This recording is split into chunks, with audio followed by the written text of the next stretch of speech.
17 team, I have 2 assistance coordinators. Would you just shortly introduce yourself, Venantia? Yes. Hello, everybody. This is Venantia Rizzi from Finland. Hi. Hi. And Tavi?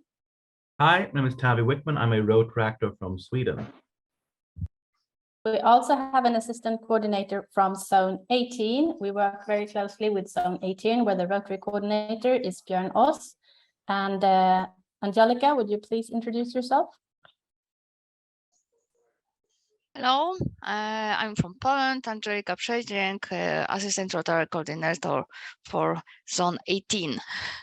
Nice to see you, all of us. Thank you. Lena, would you like to introduce yourself since I see you here? Yeah. Hi, everyone. I'm Lena Mierska, the Rotary International Director. Wow, that sounded very posh. I'm just happy to see all of you here. And I hope we can cooperate a lot in this year. And hopefully we'll see some results as well on the membership side. So thank you, everyone, for stepping up and do a great job for Rotary. And thanks, Steve, for Martin, for hanging in here today. And I'm so happy to that you actually record the meeting, because we will add all these kind of meetings that we have. We'll put them on our new website, the RotaryZone1718.org. So thank you and good luck. Thank you. Philip, you can put the webpage in the chat, maybe. And I also see we have Rasmus here. Would you like to introduce yourself? Yes, thank you for the invitation to this meeting. I am employed by Rotary International, and I do work full-time with membership, and I do assist both the zone and Lena and districts, and to some degree some clubs too. Thank you. Now I would like to introduce our guest speaker, Steve Martin, Rotary Coordinator from Region 20. And would you like to introduce yourself before you start your topic? Yeah, good evening, everybody. My name is Steve Martin. I'm a Rotary Coordinator, so overseeing membership in Rotary Great Britain and Ireland, which is kind of Region 20, but I kind of refer to it as Rotary Great Britain and Ireland. It's just easier than all the numbers. I'm based in the Northwest, so I'm near Liverpool, and I've been in the role a couple of years now, so I have another year to go after this one. Thank you. And Steve will today speak about new clubs and new members. So please, Steve. Well, thank you very much. And first of all, greetings to you all from Region 20, which is Rotary Great Britain and Ireland. And it is a real pleasure to be able to come along and chat about membership in our islands. When you become a Rotary coordinator, you do become a little bit obsessed with membership. It kind of happens. And each month we get figures sent to us from Rotary International. And we get all sorts of graphs and charts and all this sort of thing. Now, I'm not going to blind you with all that sort of thing tonight. Really, I want to give you overall a message about membership. And it's quite an important message, I think. And I was so glad to be able to meet Anna in Iceland at the Rotary Summit and at the Governor Training. We exchanged lots of ideas, and I hope that this will be the start of our zones working together closer, maybe in the future.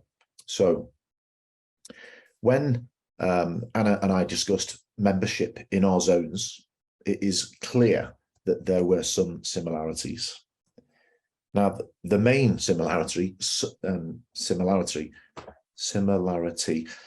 sadly, is the loss of members. You know, if we did have a graph, it would kind of look a little bit like that, okay? Now, in January 2021, in Rotary Great Britain and Ireland, we decided to hold a Rotary Summit online. It was a big meeting. It was open to everybody. everybody who was interested in growing Rotary. And this was a time when people were just getting into Zoom because of the pandemic, and we had a huge amount of people there. We recorded the meeting, and the meeting has been watched literally thousands of times. That was the interest in people wanting to grow Rotary in these islands. So that was the first thing that we did going back to 2021. And with our director, Nikki, we sat down with I have a co-coordinator, Leslie. We sat down and we planned the following year regarding membership. We looked at our statistics, and it was clear that we had a major problem in our zone, a major problem. And we could see that membership was declining each year. And even more alarmingly, we could see that 70% of our membership was over 70 years old. So I'll just repeat that again. 70% of our membership was over 70 years old. Now, that's not so bad, because let me tell you, some of those 70-year-old Rotarians are very active and they do a lot of work. So that side of it's not a problem. But in 10 years' time, we realized they would be 80. And all our other Rotarians, they would also be another 10 years older. And it was clear that something dramatic needed to be done. So we set a goal. We set a goal for each district, and we have 25 districts in Rotary Great Britain Island. And we asked each district to start 3 new clubs per year for the next 5 years. Now, taking into account our projected losses with the age profile, all that sort of thing, we thought that this would keep us pretty much the same level. So in 5 years' time, we would be pretty much the same number. That's a lot of hard work just to keep level. Okay. Now, we knew that this wouldn't be easy, but it was essential that districts knew how bad the situation was. It was a bad situation, but a situation that can be easily recovered. And this is how we decided to go about it. The message was that if we start new clubs that are flexible and attractive to people in our communities, and they are inclusive, then people will join them. All around us, we had people volunteering during the pandemic. So we knew that we had a captive audience and people wanted to serve in their communities. It was how we attracted them to Rotary. And so going forward, we looked at our membership. This is to the present day, okay? So this is present day numbers. In Rotary Great Britain and Ireland, last year, we lost 5,000, just over 5,000 members. But we did gain 2,748 members. So our net loss was 2,300 members. So the work that we did on creating new clubs was really, really important. That cannot be underestimated. So last year in Rotary Great Britain and Ireland, we started 36 new clubs. Since the 1st of July this year, 9 new clubs have already been started. So we also have round about 100 clubs in various stages all over our islands, in various stages of formation. Some of those may only be 3 or 4 people sat around a table, but they're talking about creating a new club. Now, this is a record number of new clubs in our area. And this isn't down to me and Leslie. This is down to the district membership chairs and the leaders in the district, the continuity teams. They're the ones that do all of the work. Not all of these 100 clubs will form. Somebody may fall by the wayside, but some of them are ready to form and ready to charter already. So we just want to see how that's going to go. Now, without the formation of these clubs last year, we would be in a terrible situation. Now, I mentioned that we started 36 new clubs, which is the good news. The bad news is we lost 30 clubs, okay? However, we were probably always going to lose these clubs. Some of them were very low on numbers. No one would be president. They'd stopped meeting during the pandemic, lost a bit of interest. They were old and they were tired. However, the clubs that we've been replaced them with, they are new people who've got an enthusiasm to volunteer. They have new ideas. They want to learn more about Rotary. They're full of energy, like a child on their first day at school. So they have lots to offer and lots to learn. And therefore, we are going to set up a proper mentoring system, suitable Rotarians to make sure that our new Rotarians flourish. And mentorship, of course, works both ways, because these new people, our older Rotarians, can learn from them. And of course, our new Rotarians can learn from the older Rotarians. And we need to remember that. So I'm going to give you an idea of one or two of the different types of clubs that we have in Rotary Great Britain and Ireland. First of all, flexibility is the word. Okay, flexibility is really important. People do not have time for the sort of Rotary clubs that we've had in the past. So we started the first Passport Club, which I am a member of. I got the idea from the USA and Australia, and I looked at the way that they did things and wanted to bring that flexibility into Rotary in the UK. So the club is for those people who want to do voluntary work in their communities, but they don't want to get tied down with meetings. We meet twice a month on Zoom, and every couple of months we meet up and we have a social event. Last month we played bowls. The week before we did afternoon tea at a lovely stately home. So we do meet up and we do have that bond that you would have in a club. It's a very relaxed approach to Rotary, but it is also quite busy. So really you can be as busy as you want within this type of club. London followed suit with a Passport Club. Their Passport Club is different. They are all young business people. They have 16 different nationalities in their club. Many of them are often out of the country and they meet on Zoom. However, they also meet and have social activities in the City of London, and they are a very sociable group. So since these ones have been formed, one or two other districts are now starting to look at this passport model. We don't need to get too caught up in this word passport. It's a flexible club. That's all it is. Okay. We do have some e-clubs. They are also popular. Some of them have an international feel to them. One club that we also formed recently was so diverse in its membership, they are actually called Northampton Diversity Rotary Club. So we are getting lots of different types of clubs. Another one called Maidenhead Bridge. They are a dynamic group of people. They meet on a Saturday morning in a cafe, and they're very, very active.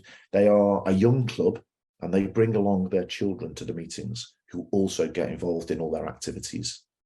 They've even managed to get some national TV coverage because of the work that they did during the pandemic. We have another Rotary club called Rotary Pirates Deal. Now, that's not their official charter name because RI wouldn't let them have it, but that's what they are known as in their local community. And they are very, very community minded. They are the first people their community come to. For instance, at the death of the Queen, they were the first people that the local council turned to. We need the local Rotary Club involved in this event to commemorate Her Majesty's death. But apart from on this game, everywhere they go, they have great public image. They wear pirate hats. They have a pirate ship that they tow, which has got Rotary emblems all over it. They are very, very community minded. I spoke to them just a couple of days ago on the phone just to congratulate them and say what a fantastic job they're doing and how good their Facebook page is. They don't post pictures of people accepting checks. They've just been painting a local community centre, redecorating it. So they put pictures of them working and painting and decorating and all that sort of stuff. And they also put a video on as well. So really good public image. Amongst our new clubs are also satellite clubs. Okay, so we need to understand what satellite clubs actually are. Now, satellite clubs are not designed to steal members from your club. Okay, we have some really good examples in the UK. For example, we have one in Chesterfield, and the original traditional Rotary Club was an old Rotary Club. It was all male. They tried to recruit new members. They tried to recruit female members. But the bottom line is they were not an attractive club. So they decided to go and try and start a satellite club. And they formed a group of people, a different branch of their club. They met separately. And this group met in the local rugby club. They would drink at the bar and plan projects. There was no formality to their meetings at all. They planned the projects. They kept in touch with the parent club, and they sometimes would go to their meetings and they would have dinner with them. And when it came to planning, when it came to carrying out the projects, both the clubs carried those projects out together. Eventually, what's going to happen is that new club will take over the old club. Because when I spoke to their president, he said they have no intention of becoming a Rotary club on their own. They are a satellite club of the main club, and they want to stay like that. And that is not a problem. So that is a really good example, I think. Many of these clubs, the difference, they don't have a meal each week. They don't wear chains of office. They don't ring a bell. They don't really want to do that sort of thing. We have a thing here where we toast the Queen or the King, as it is now, and some say prayers. Our newer clubs, they're not doing that sort of thing. They're saying that it's not what the younger person in the UK wants to do anymore. Young people are attracted to projects. They want to roll up their sleeves. They want to get involved. They want to serve their communities. They don't really want to eat Rotary chicken every week, you know? So the project we have found is a really good way of attracting people in. I'm just trying to keep an eye on the time here. I don't want to go too far over. So you give me a shout when I've got 5 minutes, will you? I will. You have a few more minutes. You have Okay. like 7 more minutes. That's brilliant. So, so basically our clubs need to be attractive to everyone. And as I said before, they need to be inclusive. We've had several incidents of this. So things like, you know, so for instance, if a venue is not suitable for a wheelchair user, it's not suitable for Rotary. And if a speaker refuses to use a microphone, now that's happened a few times when I've been there, then they shouldn't be able to speak. We need to make sure that our clubs are comfortable and inclusive for everybody. And actually, you know, 23% of Rotarians in the United Kingdom are female, which is not good enough. Although, since we started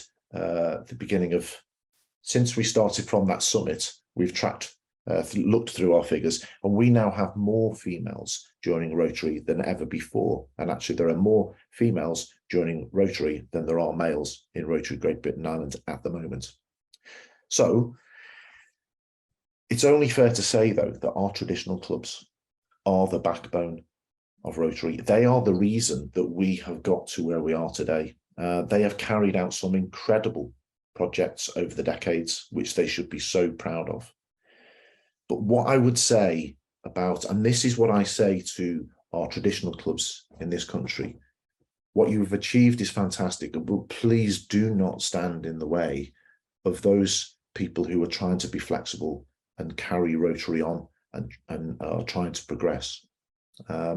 We do have a small minority of people that will say, oh, you can't do that, and they'll waive the Constitution. You can't do it because it says on here, you know. We need to find ways around that. And in Rotary Great Britain Ireland, we will do that. If a club is doing something and it's doing it for the best reasons because they want to grow as a club, then we will help them do that. And we will help them find ways around the problems that they have. We had an example of this quite recently, and somebody emailed, Amanda Watkin, our General Secretary, sent me an email and said, what do you think of this, Steve? And a club had tried really hard to change the way that they'd done something. And they sent a copy of the way that they operate as a Rotary club. And it was brilliant. It was a brilliant idea. But they had been told, if you carry on like that, you won't be insured, or Rotary won't like this and you can't do that. So they contacted us, and my immediate response was, that is the best email that I've received in the last 18 months in terms of people wanting to change the way they do their Rotary to attract people in. So we will encourage flexibility and change. Now, I mentioned before I came on here to Anna, the age profile is a huge problem in Rotary Great Britain and Ireland. I said before, 70% of our membership is over 70. Our average age is around about 73 at the moment. Now, in your zones, yours is about 10 years less. And the reason I think it's really important that, and I'm delighted that I've been given the opportunity to speak tonight, is that in 10 years' time, you could find yourselves in the same position that we are in now. And we are having to work so hard to try and stay level, because people will always leave Rotary, and it doesn't matter how many you get in, and we're getting quite a few people in, but we're also having people leave and clubs close. So the best way is to form more flexible clubs. So please have a think about it. I am going to be here for the rest of the evening, and I would be happy to answer any questions and things. I know we've got other things to do, but now is the time for, I would say, in your zones, for you to attract people into your organization and start to think about new flexible ways of doing Rotary. But can I just say, though, the two newest clubs in my own district are both business clubs that meet at breakfast time with younger business people. So there is a whole market of different types of clubs. We're not saying that we should not do traditional Rotary, because there is a place for it, but we need to broaden the way that we look at these things. So doing it when your members are over 70, 70% over 70 is hard work. So please give it a try, and remember that membership, most importantly, is the responsibility of every single one of us, not just our district membership team leaders. I think, Anna, that covers everything I want to say. Great. Thank you, Steve. And we'll hold all questions till after we have had our discussions in the breakout rooms, because I'm sure there will be many more. You have been divided into groups, and you will be sent into the breakout rooms for 15 minutes. Tavi and Venancia will pop in and out if you have questions. And there is also a possibility, right, Philip, to come back in the big room if they have questions, and then you'll be sent back into your group. But what we want you to discuss is two things. One, we also need one of you to be a spokesperson for your group. So each group decide on the spokesperson, and also very briefly introduce yourself to each other. Number one, as a group, create your perfect Rotary Club. As a group, create your perfect Rotary Club. And number two, describe why it is a perfect fit for your community. And now there should be a mix from different countries in each group. So you have to agree what's the perfect fit for the group that you decide. Okay, I'll see you back here in 15 minutes. Great. Welcome back to the big room, everyone. I hope you had really good discussions in your group, and I hope you decided who will be the spokesperson for your group. And now we would like to hear from you what you have talked about, the kind of dream club you created, and why it's the perfect fit. And could we start with group number 3, please? So that would be with Angelica in the room. Who is the spokesperson for group 3? Maybe I can ask some participants from my group. Please. Klaus? Actually, we were not so structured in answer your question in the right way, but we say that there is, the simple answer is there is no perfect club. I think that if every club is working out from their own conditions, the possibilities they have with their members, we have the 36,000 more or less perfect clubs. So one size don't fits all. So that was, we had a lot of discussions around that. And then also another, let's say, input, what Steve said about this club who started a satellite club, and we did not the aim of the satellite club to be a new club, but to continue as a satellite club. I think that's very wise. That I said that every club should have a satellite club running to be the more innovative. So it gives the possibility for the own club to work a little bit more traditional in a way with the existing members' wishes.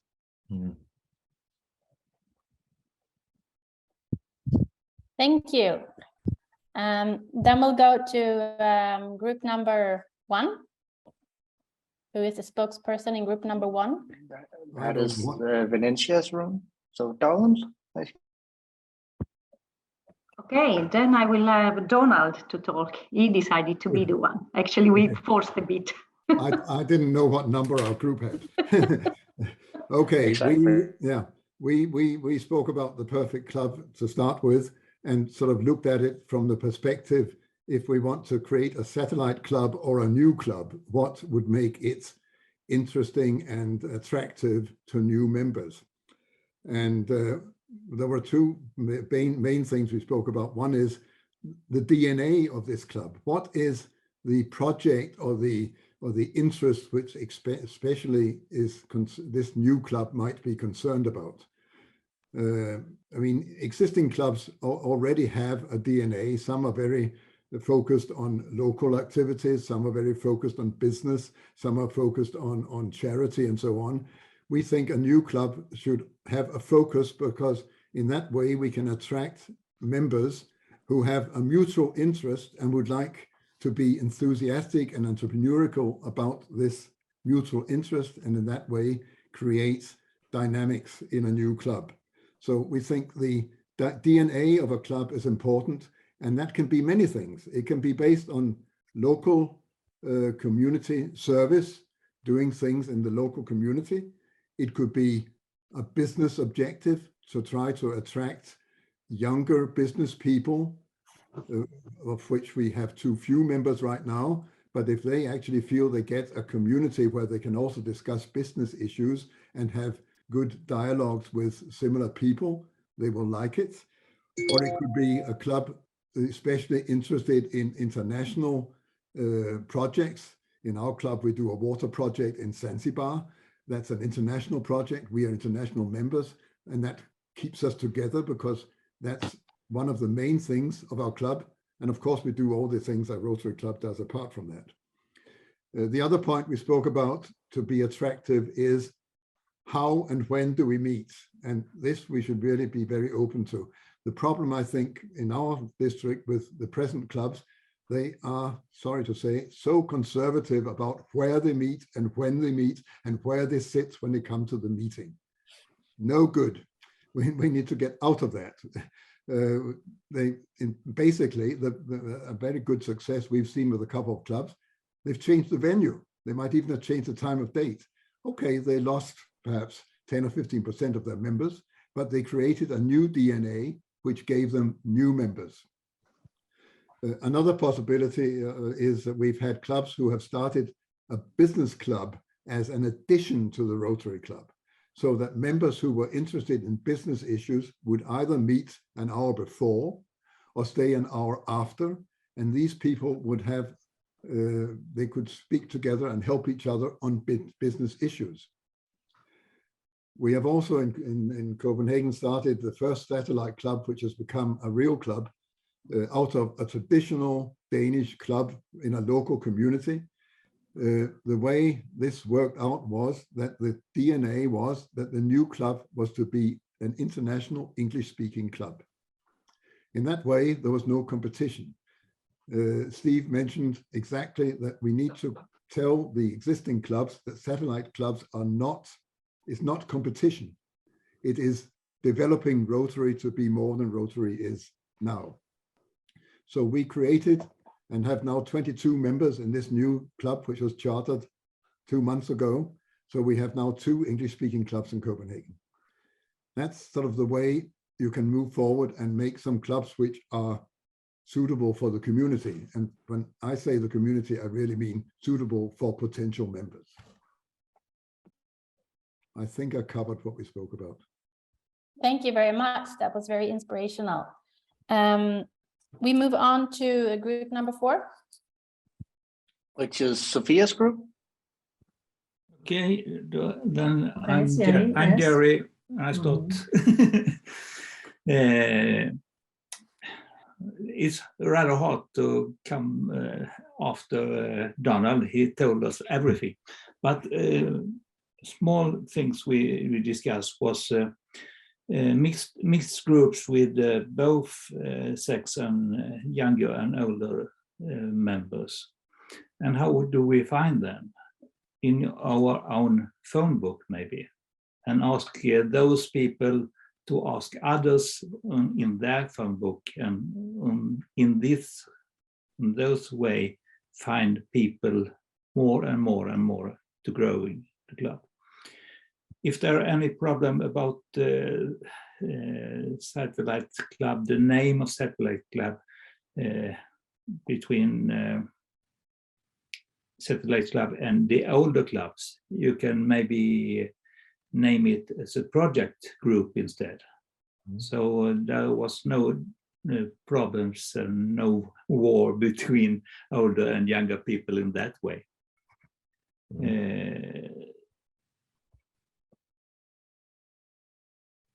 Yes, I think that was what I noted.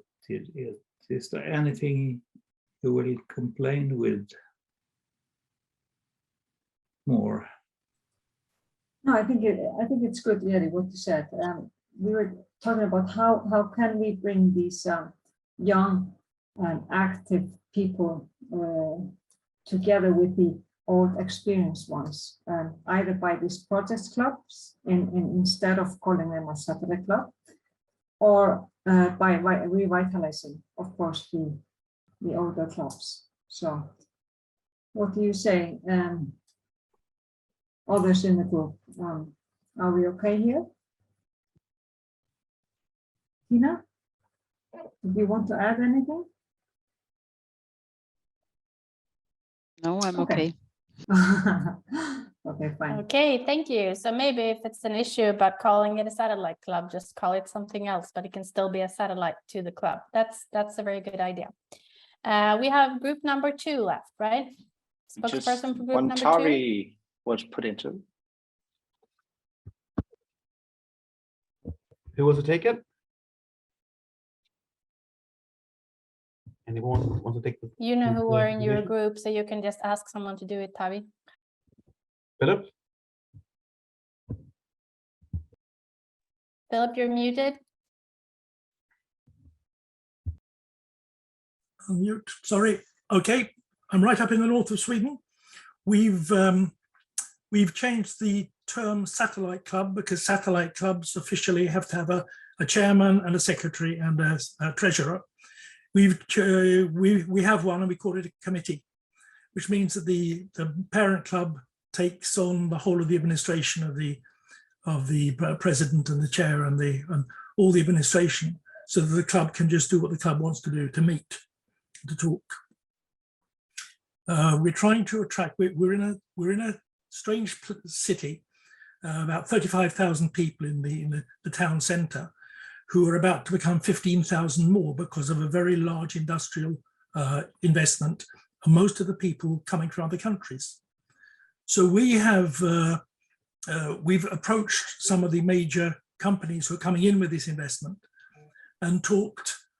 But what our problem is that our average age is not as old as you are in the UK, Steve. We're sort of 67, 68, and we try to make this happen, but kids of 35, 40 years aren't really interested in talking to a meeting of retirees, old age pensioners. And we don't have enough young people to be able to front with them and attract other young people. We talked about that in our group. We said, Marianne said, age is not the important thing. because there are 20-year-olds who act like 70-year-olds, and there are 70-year-olds who act like 20-year-olds, or whichever ages you want to choose, which is true. But there is still the question of what do we look like? And I'm not saying what sort of cosmetics do we use. I am a grey-haired, fat, old man, and I can't change my sex. I can't change my hair. I can't change my waist measurements. I'm a typical Rotarian to look at, but in my mind, I'm something completely different, and that doesn't help. The kids don't want to talk to a 75-year-old grandpa. So we didn't get any further discussions, or did we? Others in the group, Marianne, Andrew, Tavi, we had. I think maybe Marianne had a few things. This tunnel project, perhaps, but otherwise, I think you've covered the main points. Yeah. That was more a challenge, to be honest. But yeah, that was. We didn't get very, very far. But I think what Claes said about the club being, the club has to be a fit for the community is the most important thing. We can't copy paste them, but and clubs look different wherever you show up. In my hometown in Canada, there were 2 Rotary clubs, and they were a tvärsnitt. They were a direct representation of the country or the city. In Stockholm, for example, the clubs are not the same. They don't look that way at all. So you have to. But the clubs shouldn't be the same, because we want to attract all the variety of individuals. So we should all the clubs should be a variation, so we can attract more members, and that's the object of it. We do have a few minutes left. So does anyone want to comment on something the other group said, or do you have questions for Steve? Donald? You're muted.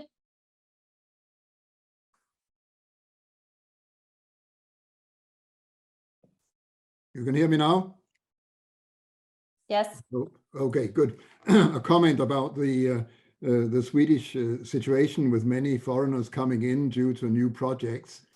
I really think you should try to start up a new international English-speaking club. Exactly what we're doing. Yeah, but look here. You should not only address the people coming in, you should address younger people in your own town who would love to have communication with the new people coming in, who have we're also doing, or in that way, the newcomers will not be speaking to people of your age, but they will be meeting people of their own age. So it's an enormous opportunity you have to start this club up and simply just be mentors and help them, but let them get it running themselves. We're already doing that. Okay, fine. Very good then. Thank you. Does anyone else want to add something, or do you want to ask Steve something? I raised my hand for a question to Steve. Yes. I'm really amazed at, and congratulations to starting 36 new clubs. I think it's fantastic. So my question, because I think that the discussion we have now, if we are honest, we have had this for about 2 years. We are talking about the same things. We have same ideas, same what to do. But my question is, how have you managed to go from talk to really starting 36 new club? That's a great question, because you don't start clubs by talking about it. You actually have to do it. For all the different clubs were started in different ways, and it takes one person with the drive and enthusiasm to think about the type of club, not the way the club is going to operate. Because when we form a club, or when we think about forming a club, we don't decide how that club is going to operate. The members, the new members of that club, will decide how they want to operate as a club. We can give them ideas and we can mentor them. But, you know, it's not for us as a parent club, if you like, to say, this is how you will operate as a club. It's very much, they mold it how they want, and we keep an eye on it. However, for instance, our Rotary Club, our Passport Club was started by myself. I had the idea. I was district governor at the time, and I just did not have the time to do it. So I waited till I'd finished. And I asked around a couple of people and said, would you give me a hand? One of those was James. Those of you who are in Iceland, James Thomas from Rotary. James was my president for the first 2 years. Myself and James and a couple of others worked on the idea, and we said, let's have a discussion. What would we like to do, the four of us? How would we like to do this? And then we left it 2 weeks, and we said, come back in 2 weeks and bring somebody with you. Bring somebody with you. And I wasn't actually going to be a member of the club at this point, by the way. I still had other things to do. So it was bring somebody back. And we all had ideas about what we want to do. We met on Zoom and we talked about what we were going to do, what we were going to achieve. And the people we brought along got excited about what they heard. And then we said to them, please come back in 2 weeks' time, but bring somebody else with you. And yes, we did have some Rotarians that moved from other clubs, because don't forget, this type of club, which every district should have, is also a way of preventing people from leaving Rotary. People's circumstances change all the time, and they say, I have to leave because this has happened, or that's happened, or my job's changed, or I can't go to meeting on a Tuesday. They feel because they can't go to their club, they have to leave Rotary. We need to make sure that every district has somewhere that they can go, and a passport club or a flexible club, let's call it, is ideal for that sort of thing. I want to actually weigh in on that. I've been responsible for the development of Rotract in Sweden, and I've worked with Rotract development in the Nordics for quite a few years now. And for me and people like Philip, for example, what we've noticed is one of the best ways to guarantee you have a Rotract club in your district is run a RILA. Oh God, you're talking because to get, like, as you said, we say eldsjäl in Swedish, the person with the fire in their belly, the person that wants to drive the club. I have tried a very long time to convince Rotary clubs to start a Rotract club somewhere in Sweden, and talking to the Rotary club never works. What does work is getting them to do a RILA. You run a RILA, you find 2 or 3 people want to say, I want to keep doing this, and suddenly you have a Rotract club, because that's the key, to find those people that actually want to do it. Without them, you have nothing. When you have them, that's when you get the club. So same thing goes for Rotract, same thing goes for Rotary. It's really important to find, you don't need many people, you need 1 or 2 people to really want to say, we're going to make this club work, and that club actually does run. So that's the really important thing to think about, is you don't need many people for a Rotary club to be functional. It just need the people with the right motivation. And as Steve also said, we had in Stockholm, we have a club called Stockholm Global City, which is an English language club that meets not as frequently or not in the same locations like most Rotary clubs, but they are an amalgamation of both Rotract, former members, international people, and veteran Rotarians. So it's also a good example. So good luck, everyone. Thank you so much, everyone. We're running out of time, but we hope we have given you some ideas. And we will be back here on October 17th. And the topic then will be retaining members. And we'll keep working on this, and we'll also work directly with the district membership chairs across our zone. So bring your ideas back to your district, discuss them with your district's team and with your club chairs. So we'll meet you here on October 17th, and then I will let Philip just finish with his meeting on Wednesday. Yeah, I just want to thank you all for being here, because membership is very important. But what is also important is public image. And I say that because I'm a Rotary public image coordinator for Zone 18. And this Wednesday, we have a meeting. And it's Zone 18, but you are all invited as well. Feel free to join in and together, talk. Zone 17 and 18. Exactly. So feel free to join in, and it's on the Rotary website that we posted earlier. I'll make sure to post it again, and you can find it on Facebook, Rotary Zones 17 and 18 as well.